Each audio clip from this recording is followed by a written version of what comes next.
हमारे यहाँ तो महाभारत में मिलता है कि नवै राज्यम न च राजासीत न दंडो न च दांडिकः धर्मेण यो प्रजा सर्वा रक्षन्ति स्म परस्परम, यानी धर्म प्रजा की और प्रजा धर्म की रक्षा करता था। वैदिक विज्ञान के विविध स्वरूप, इस विषय पर आयोजित त्रिदिवसीय अंतर्राष्ट्रीय संगोष्ठी की संपूर्ति सत्र की अध्यक्षता कर रहे काशी हिंदू विश्वविद्यालय के यशस्वी कुलपति प्रोफेसर अजित कुमार चतुर्वेदी जी, इस संपूर्ति सत्र के मुख्य अतिथि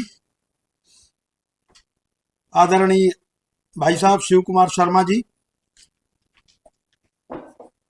हमारे गुरुतुल्य विशिष्ट अतिथि प्रोफेसर हृदय Ranjan Sharma ji, professor Amarpal Singh ji, professor Devi Prasad Tripathi ji, professor Shivshankar Mishra ji और इस कार्यक्रम के सूत्रधार प्रोफेसर विनय पांडे जी। इस सभागार में उपस्थित भारत सरकार के पूर्व वैज्ञानिक सलाहकार प्रोफेसरों के प्रोफेसर हैं आप, इसलिए ओम प्रकाश पांडे जी, उनके बगल में आदरणीय प्रोफेसर दुबे जी, भगवत शरण शुक्ल जी, प्रथम पंक्ति में विराजमान आदरणीय सदाशिव द्विवेदी जी, आदरणीय आचार्य चंद्रमौली जी, उपेंद्र त्रिपाठी जी और इस सभागार में उपस्थित सम्मानित देवियों और सज्जनों, यह अंतर्राष्ट्रीय संगोष्ठी है और वेद विज्ञान पर है। ऐसे आदमी को विनय जी ने खड़ा कर दिया है जिसको न वेद मालूम है न विज्ञान मालूम है, इसलिए भाई अगर कुछ गलती हो जाए तो माफ करिएगा।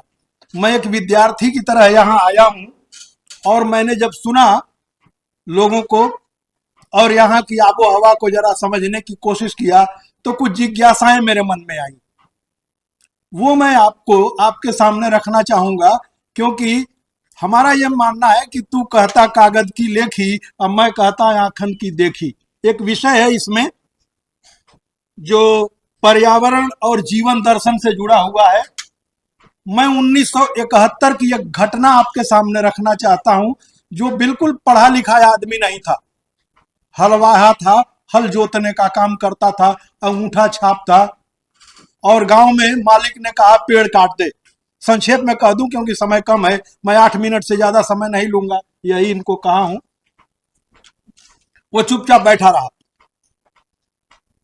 घर बन रहा था तो हुआ कि ये पेड़वा अगर कट जाएगा तो थोड़ा घर बड़ा बन जाएगा।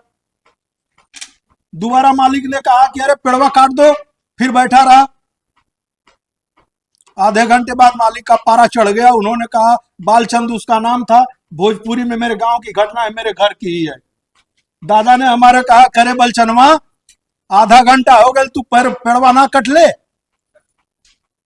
वो कथित रूप से अनपढ़ किंतु हमसे ज्यादा शिक्षित, ध्यान दीजिएगा, खड़ा होता है, हाथ जोड़ के कहता है, मालिक हरा पेड़ नहीं काटेंगे। आप 5 ठांगी मार दीजिए, 5 मिनट में काट के गिरा दूंगा। लगता है कि मालिक का भी ज्ञान चक्षु खुल गया। उन्होंने कहा नहीं नहीं पेड़ नहीं कटेगा, जितनी नींव खुद गई है उतने पर बन जाएगा। और पेड़ भी आम के नहीं थे, अमरूद के थे 2 और नींबू का था 1। हम लोग बच्चे थे, आम के पेड़ के नीचे अगर एक लड़के ने शौच कर दिया तो दूसरा कहता था पाप लगेगा। अभी धर्म की बात आ रही थी। हमारे यहाँ तो महाभारत में मिलता है कि नवै राज्यम न च राजासीत न दंडो न च दांडिकः धर्मेण यो प्रजा सर्वा रक्षन्ति स्म परस्परम, यानी धर्म प्रजा की और प्रजा धर्म की रक्षा करता था। वह अनपढ़ है आदमी जिसको धर्म शब्द नहीं परिचित है जिससे वो, लेकिन वो हमारे व्यवहार में था। वह कौन सी विधा थी? मैं तो अध्यापक हूं भाई, अध्यापक, शिक्षा का अध्यापक हूं, और भारत में तो विज्ञान को भी कथा के माध्यम से पढ़ाने की परंपरा थी।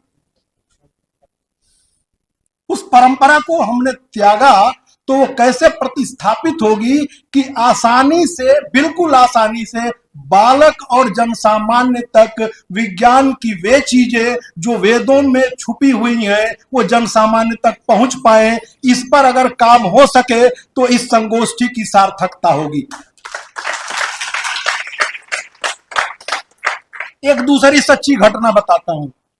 सर मेरी बेटिया से परिचित है, वो IISc में जब गई PhD करने, तो उसके प्रोफेसर से मैं मिलने गया। जैसे उन्होंने जाना कि मैं संपूर्णानंद संस्कृत विश्वविद्यालय में हूं, तो उन्होंने कहा कि professor Singh, can we work on a joint project. हमने कहा, मैं थोड़ा 1 मिनट के लिए चकराया, फिर मेरे समझ में आ गया, क्योंकि उसके पहले SN उपाध्याय पूर्व निदेशक IIT BHU ये बात कह चुके थे। हमने कहा, किस तरह के ज्वाइंट प्रोजेक्ट पे आप काम करना चाहते हैं?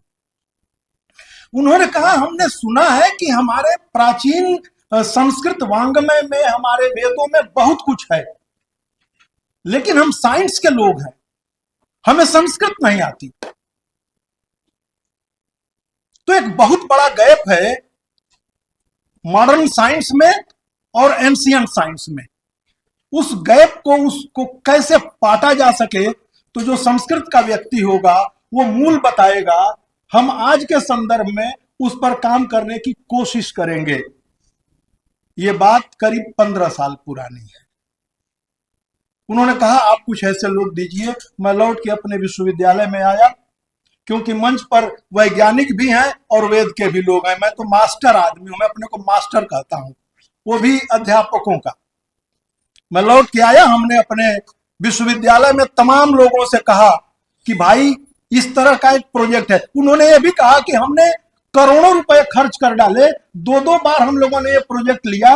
दिल्ली से लोग आते थे, वो केवल बताते थे कि ये लिखा है, ये लिखा है, ये लिखा है, ये लिखा है। जब हम पूछते थे कि इंप्लीमेंट कैसे होगा, ये तो जरा बताओ भाई, जो लिखा है वो आज की परिस्थिति में कैसे इंप्लीमेंट होगा? नो।